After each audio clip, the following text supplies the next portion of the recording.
Thank you. And thank you, Cece, and thank you to the citizens of this wonderful state. I'm here to talk with you today about what is the electromagnetic spectrum.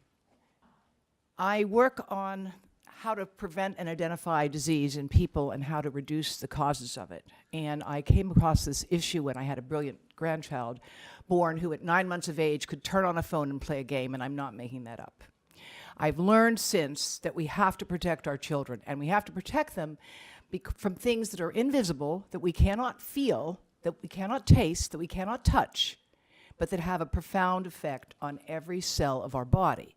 This is the electromagnetic spectrum you see here. And you see that this area that is, the circle is going around now, that is cell phones and microwaves. Now that's an area that we have to be concerned about. This spectrum goes all the way from the lights in this room at the far left to the radioactive materials that are in space, cosmic radiation. The higher the frequency, potentially the greater the damage it can do.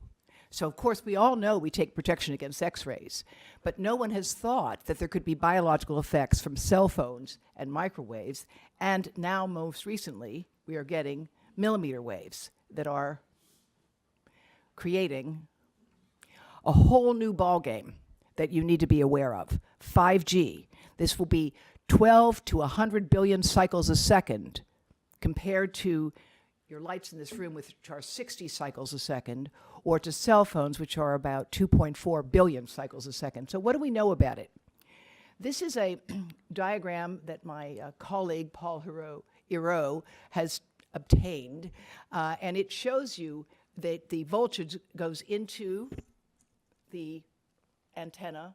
This is a dipole, 2 poles, right? That's all that di means. And it goes into one antenna and travels through the radio and comes back out. That's all. It's an electric field. But an electric field itself is more complicated.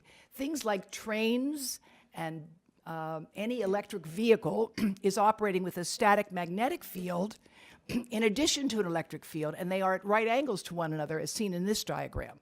They work at right angles. You've got both an electric field and a magnetic field. And those combined, we have evolved throughout our evolution with exposures to those things, but the combination of those at very high frequencies has never been tested for its impact on human beings. And we have reasons for concern, as I will explain in my next presentation. But I want to assure you that we know a lot about the spectrum. We have good data on what electrical fields can do, particularly to workers who are exposed to higher levels. And yet this is what we are talking about with the electromagnetic field. It's very simple. You can't see it. You can't touch it. But every cell in your body is electrical. Every cell in your body is electrical. And the impact of disturbing your inherent natural electricity is something that we do not have adequate data on. When you look at radiation, it's actually quite complex. That spectrum I showed you was just showing you the difference in frequency, going from the 60 hertz that powers these light bulbs all the way up to the billion and trillion cycles that are powering or affecting our X-rays and other equipment. Frequency is how fast they go. Amplitude is how big they go.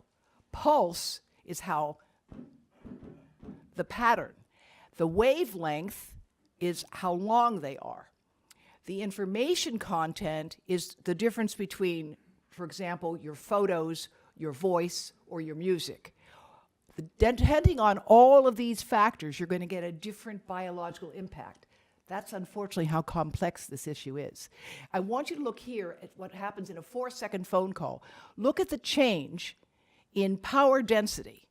That's volts per meter during 4 seconds of a phone call. Now, we evolve with exposures in the world that are generally continuous and stable. This kind of erratic exposure that takes place, the worst time to put a phone next to your head is when you first answer it, because the phone is smart and it goes to peak power.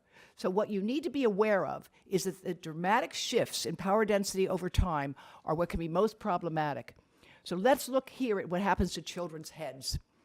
We have on our website at Environmental Health Trust, we have materials that provide you not as much depth as what Cece is referring to, but an introduction. And if you go to ehtrust.org, you can find all of these materials available for your consumption.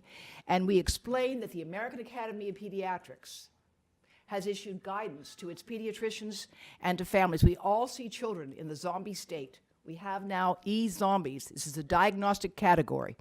So with that, I will now introduce Bill Bathgate, who is an electrical engineer who's worked with the senator here. Thank you.